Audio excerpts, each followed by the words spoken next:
have that we measure the mean deviation of the resulting state y given through the control to a desired state yd. And we also add a regularization term where we measure the mean deviation of our control u to 1/2. Why we measure the mean deviation to 1/2, I will explain soon.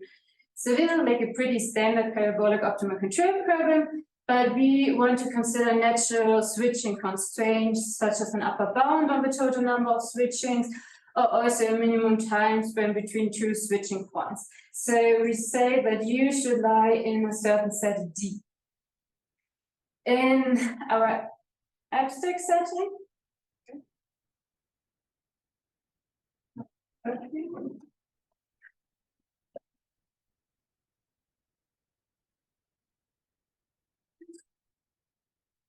Okay, perfect. So in our abstract setting, we want really to have many switching constraints allowed. So we just say that D should be any subset of all functions U in BV, so in the space of functions with bounded variation, and we restrict ourselves to binary switches. So this means that U lies exactly in BV if we only have finitely many switching points. And the restriction to binary switches also explains why we measure now the mean deviation to 1/2. Because in this case, U from P must be a naive vector for almost every T. So the distance to 1/2 is always the same. So basically this regularization term for all visible switches U and D is just a constant. And so no matter how we choose alpha, we will always get the same optimal solution. So the optimal solution is not affected by this regularization term. In order, of course, to guarantee existence of an optimal solution, we need some additional assumptions on our set. The first one, that D is bounded in BV, not only a single switch have finitely many switching points, but over all U and D, we find really an upper bound sigma on the total number of switchings. And D should be closed in the vector space L2. And then if there's any feasible switching pattern, so D is not empty, we can guarantee the existence of a global minimizer.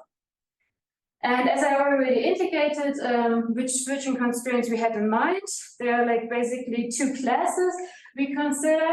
The first one, point-wise combinatorial constraints. So there we say we do not have any binary switch, but we require that U from P should lie in a certain discrete set U. So, and in order to guarantee the boundedness in BV, we have like this upper bound sigma on the total number of switchings given. So this is like the first class, and the other is regarding the switching point constraints. So here we have like a single switch, and we basically look at the switching points. So here, like this essential jump set, where the right-hand limit and the left-hand limit do not coincide.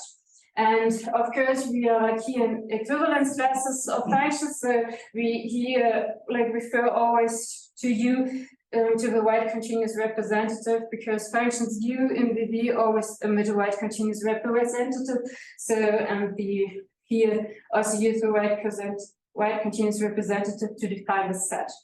And so we say that now this essential jump set, so our switching point should be a subset of a certain polytope P, which is given. And like, for instance, with minimum time span, also known as minimum dry time constraints in the context of optimal control fits into this framework, because there we say, okay, two switching points must have at least a distance of S.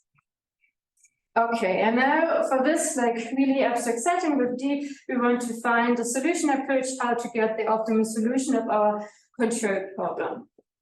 So here again, our problem written down in its reduced form. So we reduce everything to our control U by using the solution operator S, which maps our control U to the resulting state Y. And so basically we have like to minimize a quadratic function in our control U under the constraint that U should lie in the set D of allowed switchings. And so like we have, of course, with integrality constraints on our switches, and for finite dimensional problems with integrality constraints, Branch and Brown frameworks are well established to solve such a problem. And so we also thought, can we do it here? But of course, the context is a bit different because we have a function which can be operated over a continuous time horizon. So we basically have infinitely many decisions to make. But otherwise, we only have like finitely many switching points. And basically, we need to determine where these switching points lie, and then we know the whole control. And so this was like the idea where we also thought that branch and bound may work in this framework because we have like this finiteness of the switching points. And so this is like the overall idea that we use a branch and bound algorithm to implicitly determine our switching structure. And we do it in function space, so without any preceding discretization. Of course, if we want to solve the problem in practice, we need to discretize our parabolic optimal control, but the algorithm is really designed in function space. During a branch and bound algorithm, we always need to compute lower bounds to like measure somehow the suboptimality of solutions we found so far. And so therefore we need like to convexify our like visible set. So of switching constraints to get them the lower bounds. And of course, we also need to get candidate solutions, so find good visible solutions, which gives us then an upper bound on the optimal value of this problem P. And so, of course, as I said, if we want to solve it in practice, we need to discretize our PDE. But at the beginning, if we start in our root nodes, we do not know any information about our switching structure. So we have really many decisions to make. And so it may be worth like to use a coarse temporal grid and then to just quickly get lower bounds. And afterwards, if we like fixed large parts of our switching structure to say, okay, now it's like the time that we refine our temporal grid and look a little bit more into detail. And so this is like the idea of also adaptively discretizing our PDE, and we do it like with the temporal grid. So the spatial grid is always like the same. We say there we do not do any error, and we do it because, as I said, branching we fix larger parts of the switching structure, and so there are like many decisions already done, and so we can like refine our temporal grid. And we will discuss now all these 4 points a little bit more into detail, especially the second, because like the lower bounds are really crucial for the performance of our branch and bound algorithm. And for the sake of simplicity, I just do it for one single switch, so n is equal 1, just to get the overall idea. But everything what follows also like works for multiple switches. But just throughout the talk, I will use everything with a single switch. Okay, so we can start with the branch and bound framework, and I will just quickly repeat what's like the basic idea behind the branch and bound, and also then to see how it looks like for our parabolic control problem. So I do it based on a finite dimensional problem. We have like a certain function f to minimize, and our control U should lie in a discrete set S. And like the branch and bound framework is like basically a systematic enumeration of candidate solutions by splitting our like feasible region S into smaller subregions Fi, and then consider subproblems of the form minimize F from U under the constraint that U should lie in Si. Still, we have like here integrality constraints, so non-convex problems which are really hard to solve. So instead of getting the optimal value in a branch and bound algorithm, we will just compute lower bounds by convexifying this problem. So we compute this lower bounds of the subproblems by means of convex relaxations. And for instance, we also need upper bounds, so finding visible solutions by heuristics or something like that. And then we can like measure how good it's like the suboptimality of our subproblem, so there might be the chance to find a good feasible solution or not, or whether we can completely forget the subproblem. But yeah, so to visualize it, a typical branch and bound tree. So we start with our first root node, like convexify it, and then compute the optimal solution of our convexified problem. And now we have a lower bound of 1.2. And for instance, we haven't found any feasible solutions so far, so the upper bound is just infinity. Then we split our feasible region, and for instance, we pick a variable UI, fix it in one was to be 1 and in the other one to be 0. Then we next solve the subproblems we get. So first maybe SQ1, SQ2, so there we can choose. And I will just do it now both at the same time. So maybe we found a feasible solution with an objective value of 5. So this is like our new upper bound given, and then both subproblems, the lower bound is beneath the upper bound, so there might be still the chance that we find a better integer solution in both subproblems. So we split our feasible region again. Now, like for instance, the situation in FQ3 is that we found a better feasible solution with an objective value of 2.5. So this is our new upper bound, and the lower bound we have is 2.8. So this means, of course, there can be integer solutions in our subproblem FQ3, but they will always have a value greater or equal than 2.8. So like worse than the best known solution. So far, we can completely forget the subproblem. There is no chance that we find a better feasible solution in this, and so we just like prune the whole branch. And then like for SQ4, we see, okay, we do not know whether there might be the chance to find a better solution because like, again, the lower bound is beneath the upper bound, so we need to branch again. And so this is like the basic idea of a branch and bound algorithm. And in finite dimension, of course, it will stop after finite time because in the worst case, we have to enumerate all our solutions. But then we are, of course, done because then like the lower bounds are given exactly through the enumerated solution. Okay, and so now how can we do it in our problem? So here again, our problem written down, and we wanted like basically also to do with natural branching. So fix your like function at certain time points to a certain value, but as I said, we have like equivalence classes of functions, so it's not like well defined to like do pointwise fixation. Instead, we fix the right-hand limit of our function at certain points tau. And here we always refer, of course, to the right continuous representative of U to do that. And so in one branch, we say, okay, it should be 1, and the other one, it should be 0. So we get subproblems of the form that we have our original cost functional and the constraint that U should lie in D, and we have like certain right-hand limits fixed. Of course, here, due to the fixations we made, we do not emit a global minimum. So we can only get an infimum. But as we have seen, we do not want to solve our original non-convex hard problems in a branch and bound framework. We just want to compute lower bounds. So it doesn't matter that this problem does not have a global minimum. We just need to find a convexification and then to solve this convexification of the subproblem. So really, only the lower bounds are needed. And the minimum regularity we need for this lower bounds is, of course, that they convert at least to the infimum given by our subproblem, because otherwise, if we always have a huge gap, there might never be the chance that we say, okay, in this subproblem, we do not see any chance to find a better feasible solution, because this gap can be so huge that we like enumerate all the time and never will stop. And so this is a regularity we need for the lower bounds. And how can we realize it?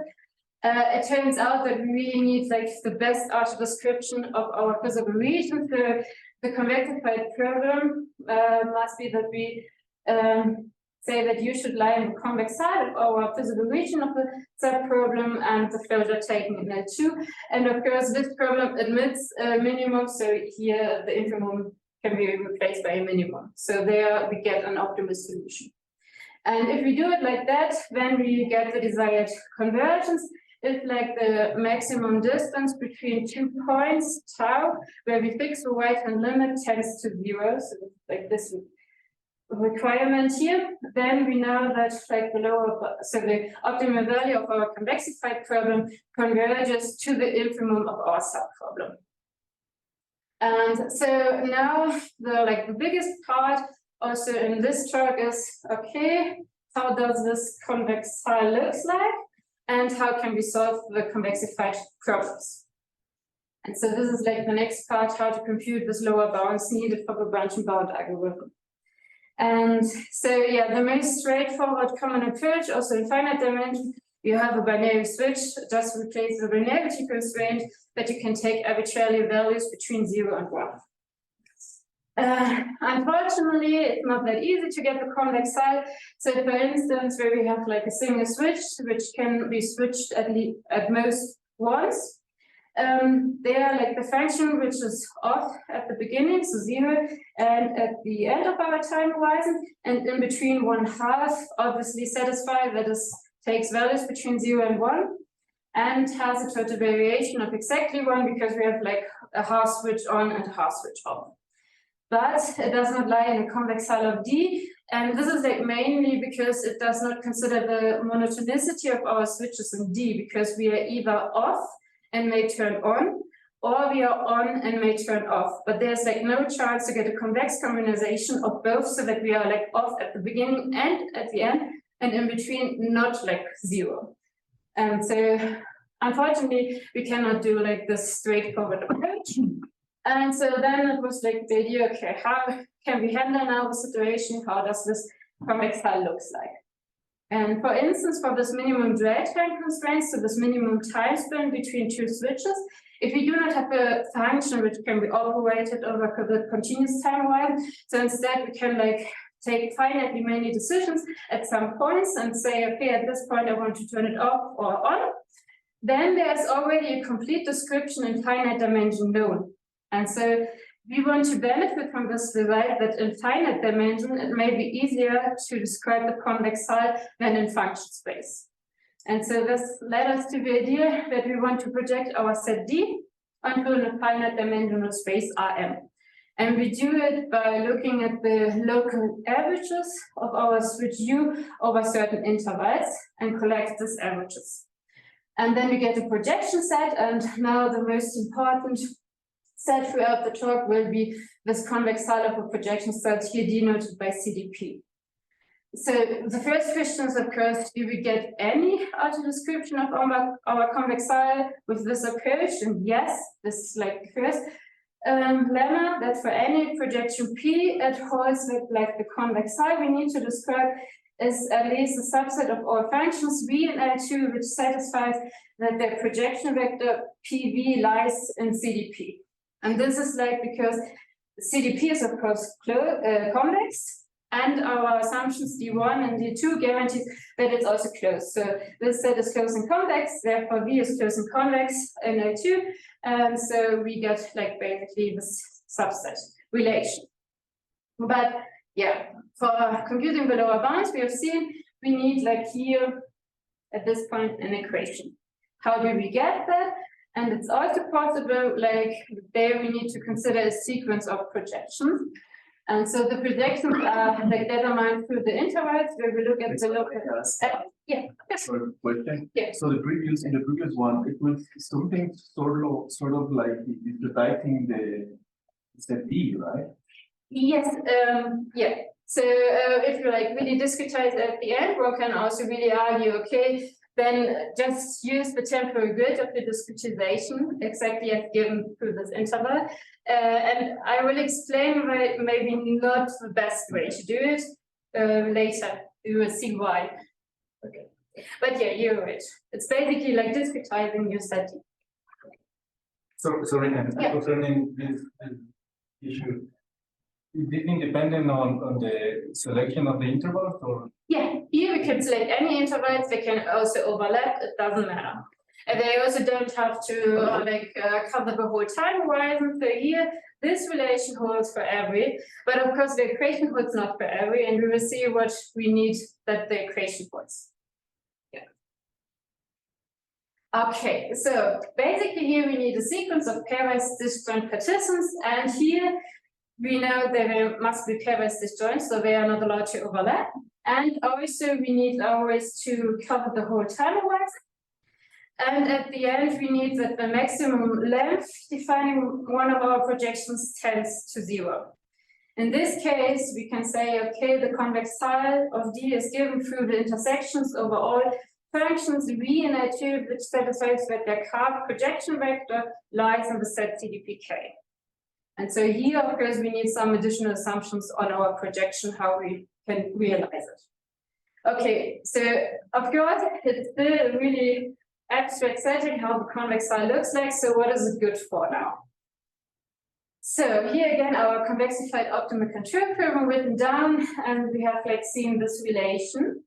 And now it's like really important that the sets CDP are always convex and closed, because convex and closed set in a finite dimensional space can be fully described with supporting half spaces, here written down. So in CDP, there lie all vectors V, which satisfy certain linear inequality constraints.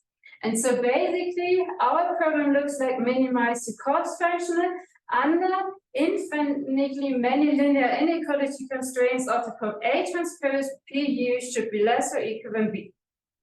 And so also now the question how to solve such problems, and we can again benefit from finite dimensional problems because their approximation algorithms for such problems are well established.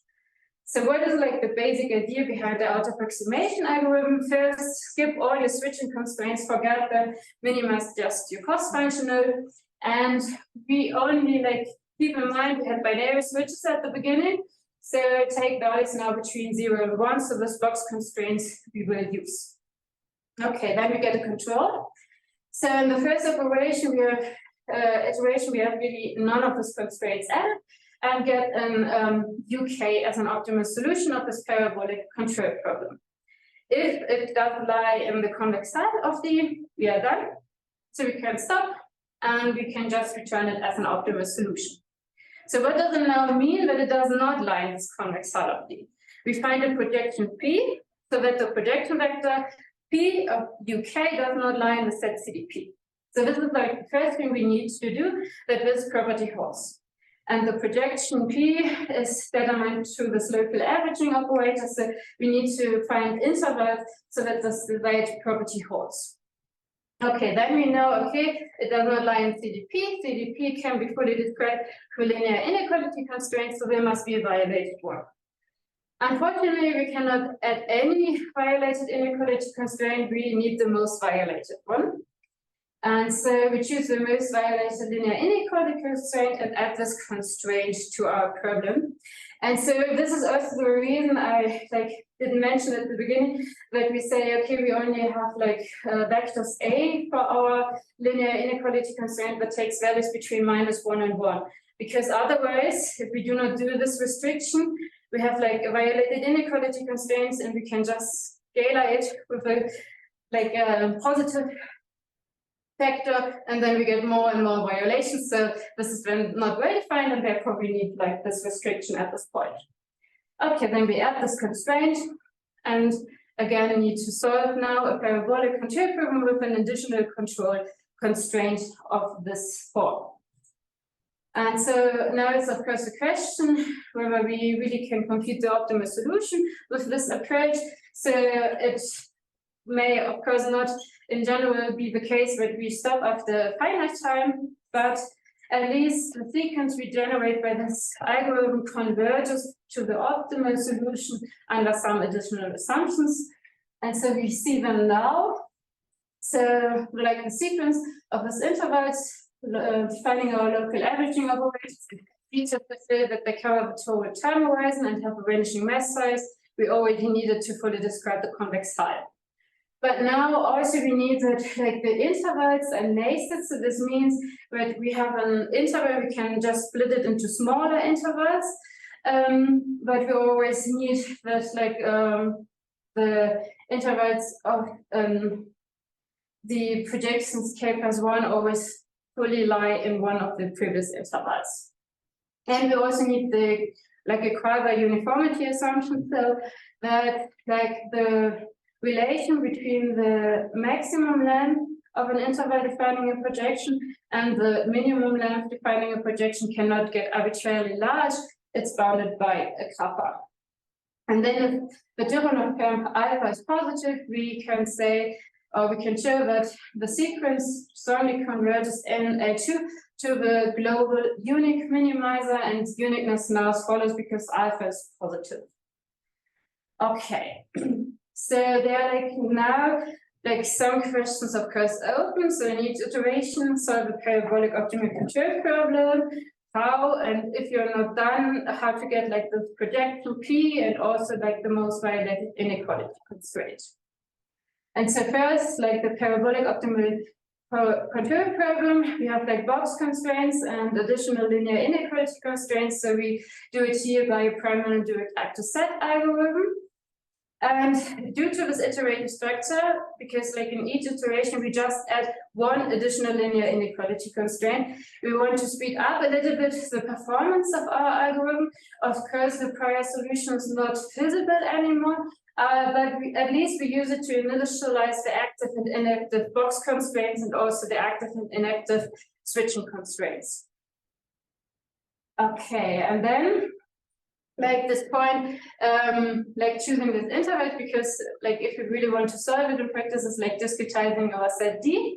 So we know that this like property follows as soon as P is defined by a large number of intervals, of small enough intervals. So as already indicated, the best approach is to say you have your temporal grid of the discretization where you don't choose it exactly for the intervals for your local averaging operators. Yes, this is really the best possible approach one can do.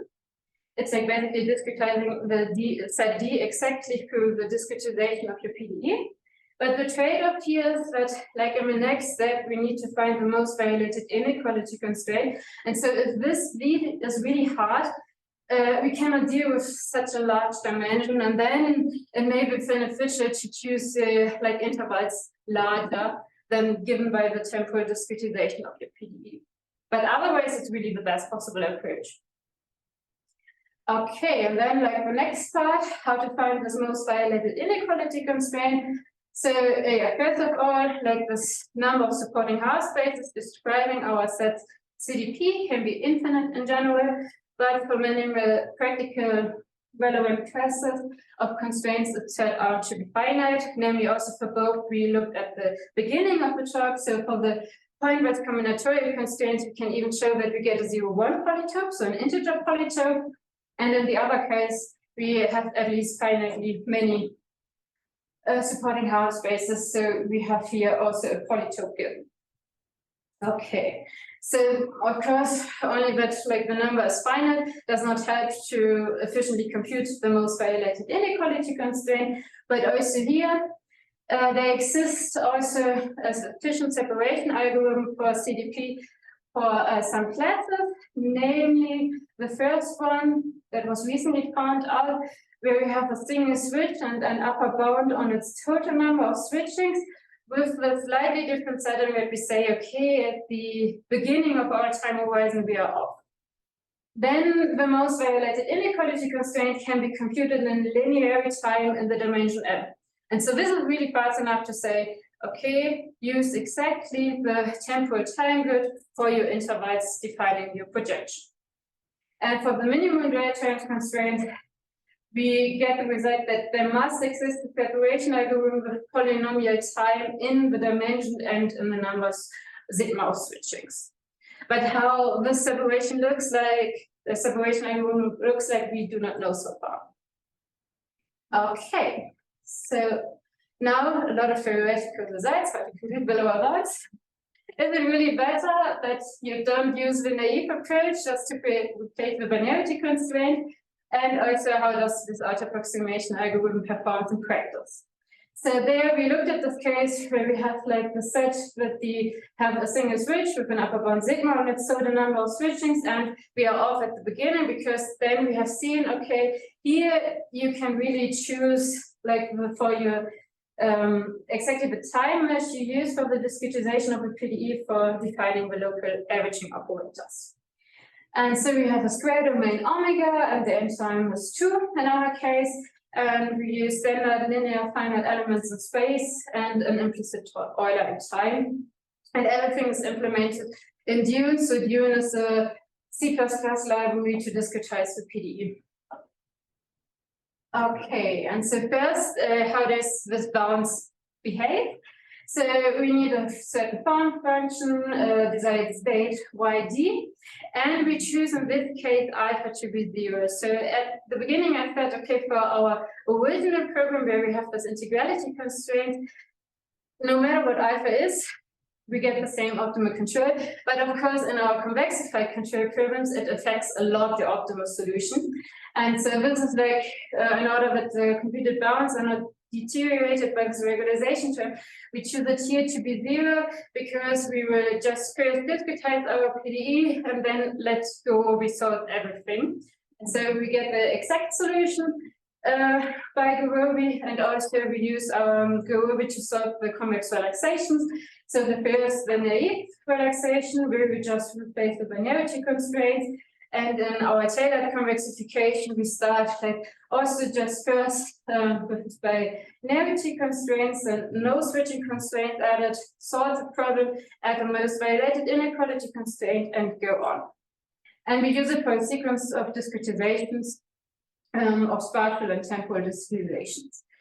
And so here's all the results. So we have the discretization we look at, the objective value, so the really optimal value of our non-convex problem, the time Gurobi needs to solve it, then the objective value of the naive relaxation, and the gap. So the gap is basically the optimal objective value minus the objective value of the naive relaxation divided by this objective value. So the percentage gap we have. And then our tailored convexification, we always add most violated inequality constraints, and we stop if in 3 successive iterations we do not have more progress than 1% in the objective value. Then we say, okay, we have a certain point basically reached that probably the bound will not increase that much anymore. And so here's the total number of cuts we added, and also how many we needed to exceed the bound given by the naive relaxation. And so we see we just need to add relatively few cuts to beat the naive relaxation. And yeah, then the gap, of course, left by our convexification, and how many of the gap compared to the naive relaxation we filled in this case. And we see, okay, we are at least around 20% better. So we can really get better lower bounds by this approach. And also we see of course, this straightforward approach, discretize the PDE and then let it solve by any solver is not really good because the runtime really explodes at a certain point. Okay, and so here we really not looked at how efficient we can solve our tailored convexification. Therefore, we developed this auto-approximation algorithm, and now we have a look how does this algorithm performs. We have another form functions C, and we wanted to generate challenge instances, and therefore we have a desired control basically with many more switchings than 2. And this is the optimal solution if we have none of the switching constraint added. So basically it will result as an optimal solution in the first iteration of our auto-approximation algorithm. And we use it now a uniform spatial triangulation of omega with credit times coordinates. And now we, of course, for our parameter active set algorithm, we need to that alpha is not 0. So here we choose it as 10 to the power of -2. Okay, so first, how does this lower bound look like? So each cross stands now for one iteration of our auto-approximation algorithm. And so we see that we quickly improve. So the lower bound quickly improves and then only slowly. And so in a branch around algorithm, we would say, okay, just use a few cuts and then resort to branch because there might not be the chance to really get better lower bounds. And also the simple idea of just using this prior solution to set up the inactive and active sets really improves the performance because here the red circuits are the same. Okay. The red circuit is that we haven't used this information, so we always started at the beginning and just let the parameter active set algorithm choose how the inactive and active sets looks like. Okay, so this is how the lower bounds look like. How does our control behave? So here, for instance, we started with a total variation of 8.75, and then we see that the total variation, of course, does not behave monotonous, but really the shape of view drastically changed. but neither like its total variation or its shape is important for us because we are only interested in lower bounds. And so, so this is really not important in our framework. Okay, and then like at the beginning, I said it may be worth like to start with a coarse digitization because then you probably can get quicker lower bounds. And so we also looked at the like behavior for different temporal discretization. And in order to compare the objective values, we always recalculated them on a much finer grid with 400 time intervals. And so we see, of course, we get like really fast lower bounds when we use a coarse discretization, so only 25 intervals. But we also see that they are, of course, not valid for the problem, probably if we like use finer discretization, because it's like, of course, above this value. So there might be the chance that they are not like valid for the problem with a finer discretization. And so, of course, like in our branch and bound framework, we basically need independent of our temporal discretization lower bounds. And so we like need a posteriori error estimator to like correct the lower bound so that we get independent of the time mesh lower bounds. But it may be good at the beginning to really compute quickly lower bounds by using a coarse discretization. And so this is like now all too huge part of the talk, just like the two other points left.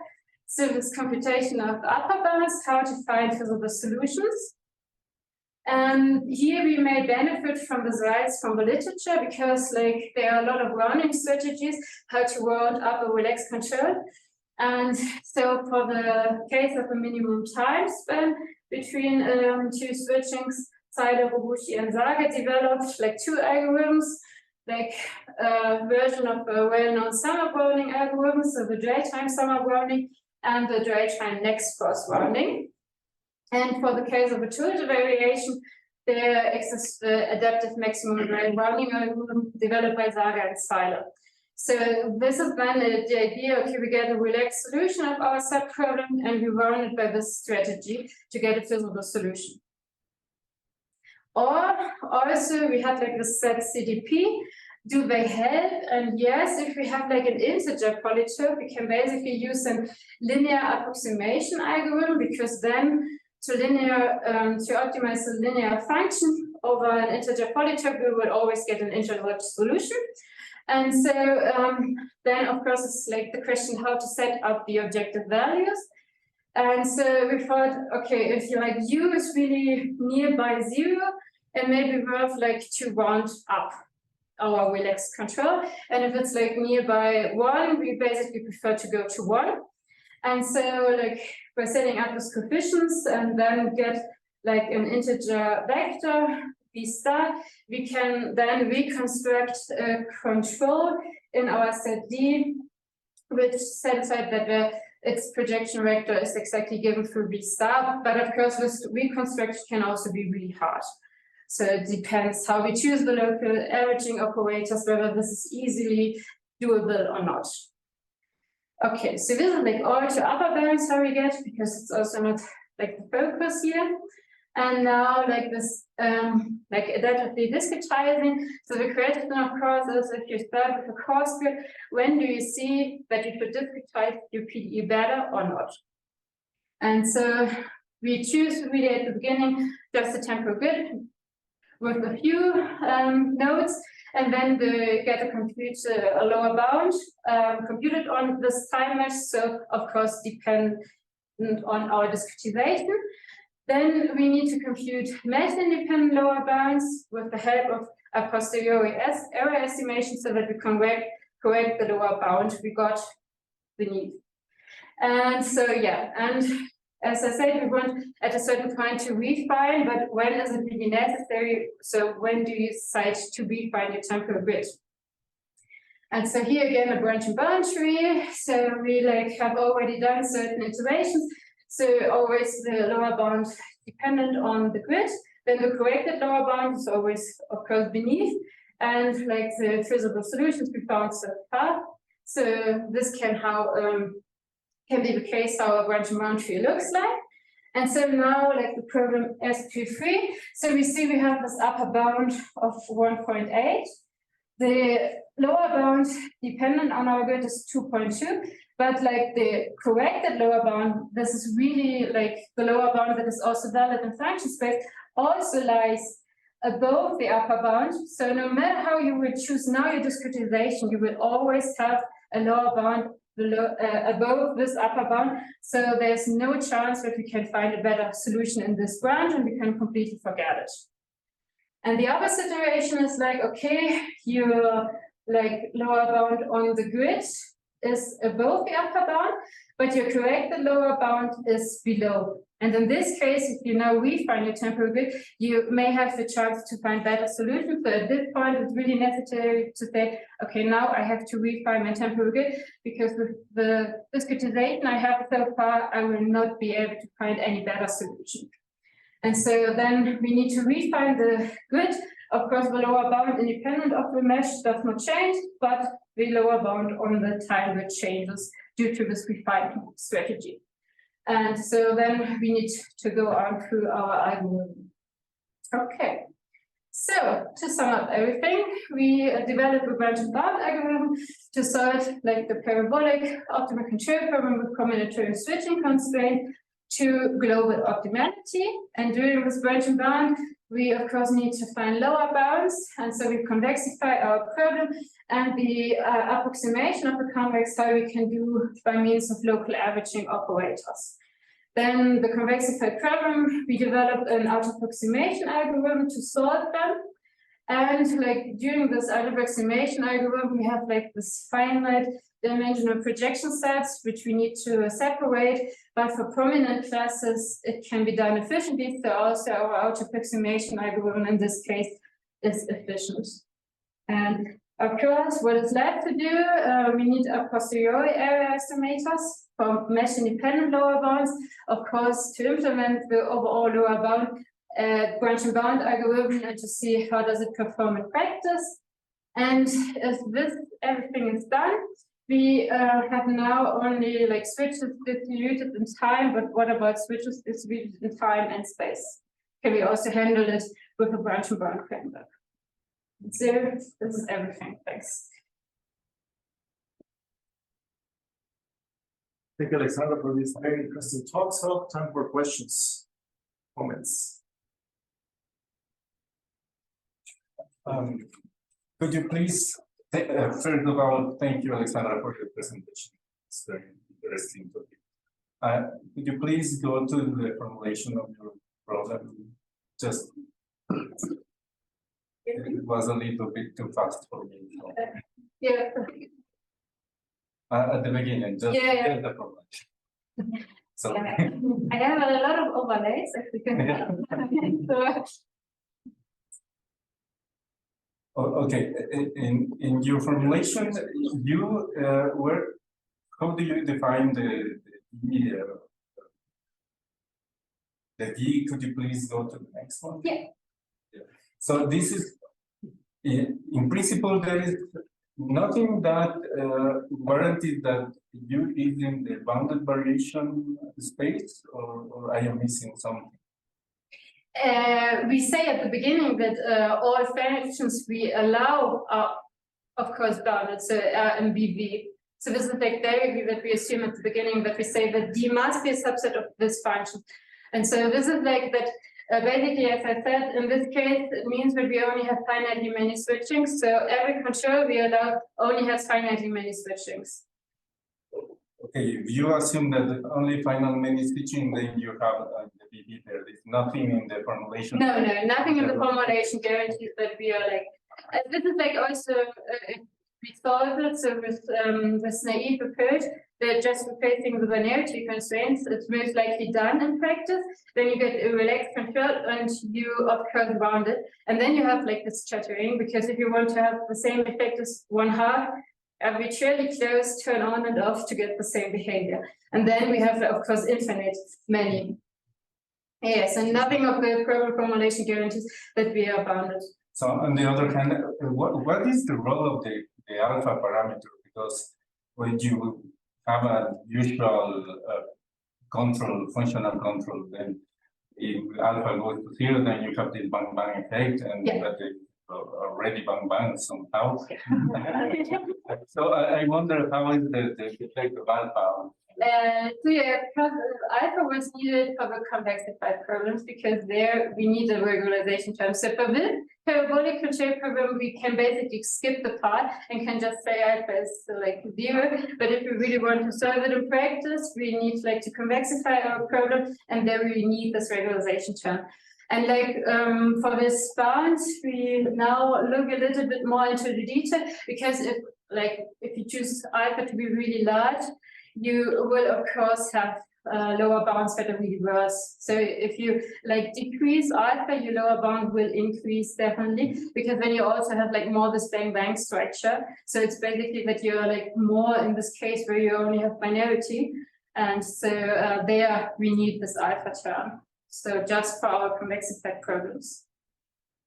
Okay, thank you. Just the last question is, you mentioned that the discretization in time is like crucial to have a better lower bounds, right?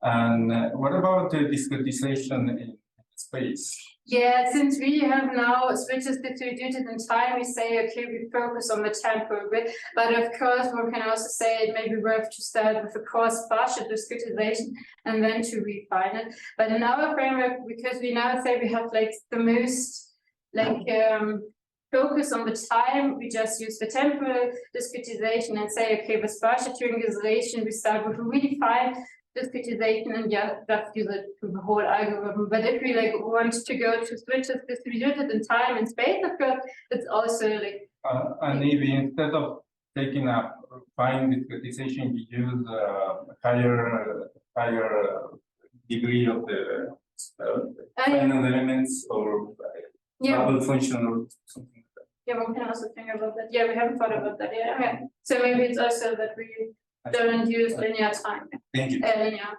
finite elements.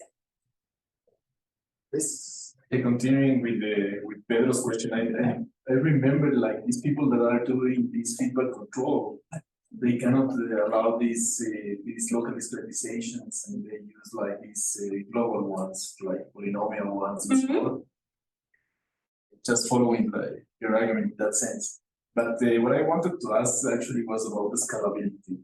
And I mean, I don't know if you show the results concerning the numeric, the time, the computation time of the naive approach and your approach.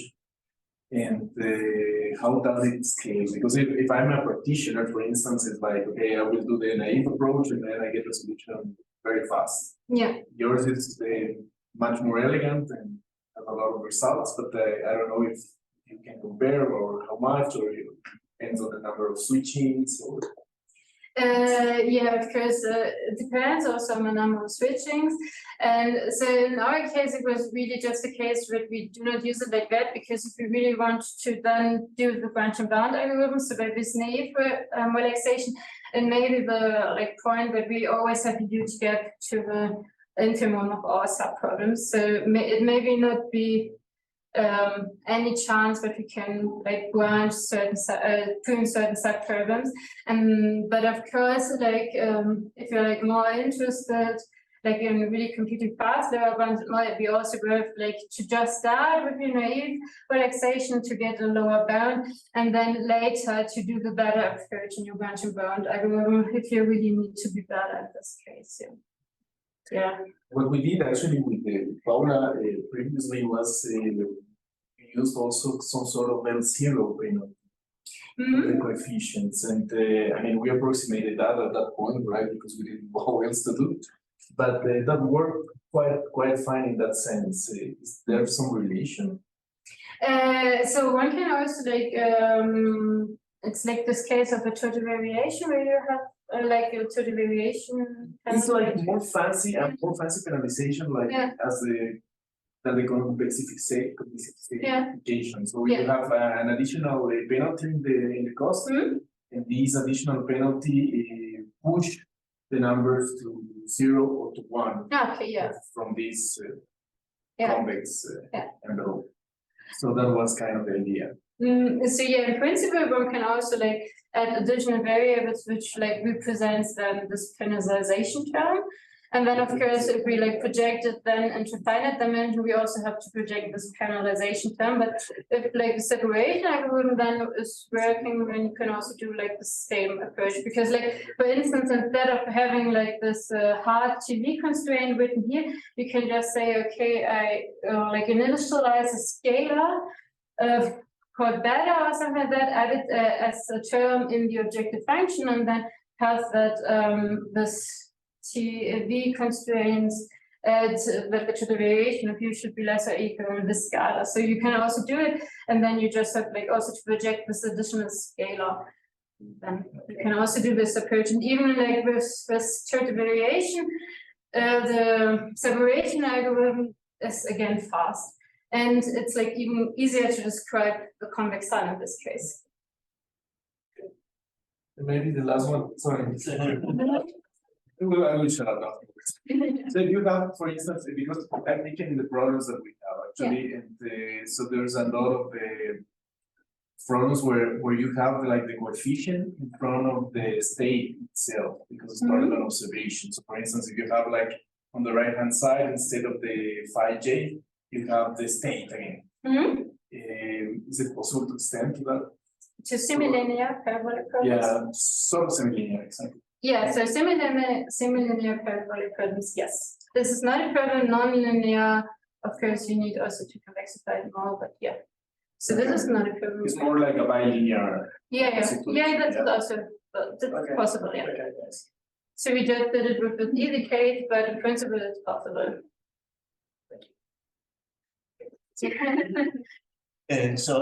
Well, first, congratulations and thanks for the nice talk, Alexandra. I also want you to jump to another. Like I think it was 14 when you saw so more or less in the middle. Yeah. Yeah.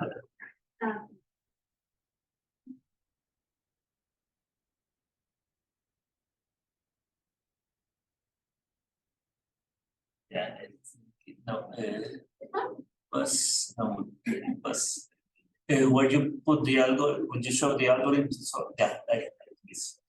I think it's, let me see. Yeah, this is yeah, okay. Just to see if I understood the idea. Well, this is what you are going to solve in each node of the branch and bound. Yeah. Yeah. So it's like solving a cutting plane algorithm in each node of the branch and bound. At the first sight, it looks like it could be that each node is very costly to solve. Yeah. So usually, how does this work in practice? How many nodes do you usually have? I mean, it can be that every node is costly to solve, but you require only solving a few nodes and you are done with the problem. How does it look in practice? Yeah. Or is it really that you need to solve many nodes, each of them very costly? So basically what we also like see in the experiments that we like quickly get better lower bounds and then so slowly increase. And we would of course say, okay, don't use that many cutoff bands and just like restart to ground. And then probably it's like more beneficial to have more nodes, but not so many costs to solve like the lower bounds in the node size. So you can balance between generating many cuts and okay. And could also maybe I'm just speculating now. Could also be that you can let this node be solved in parallel, so that you can. Yeah, of course, one can do that. Yeah, so if you really want to implement it, yeah. Because they don't like to be so much interdependent so much dependent one on the other. Yeah, you can just solve it in parallel. Yeah. But Christoph didn't want that. Yeah, Christoph just like develop like the idea and look how it performs, but not like do much effort in really fancy computing and parallel coding and so on. But like so more the discrete part, Christian said, okay, we can maybe do that. So let's see who will also like who win with the discussion if we do C++ or MATLAB. Okay,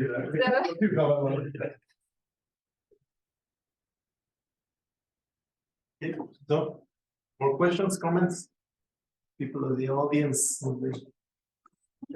So, well, if there is no more questions, thank you, Alexandra, again. It was a very interesting and nice talk, so. I think I will see you in the near future.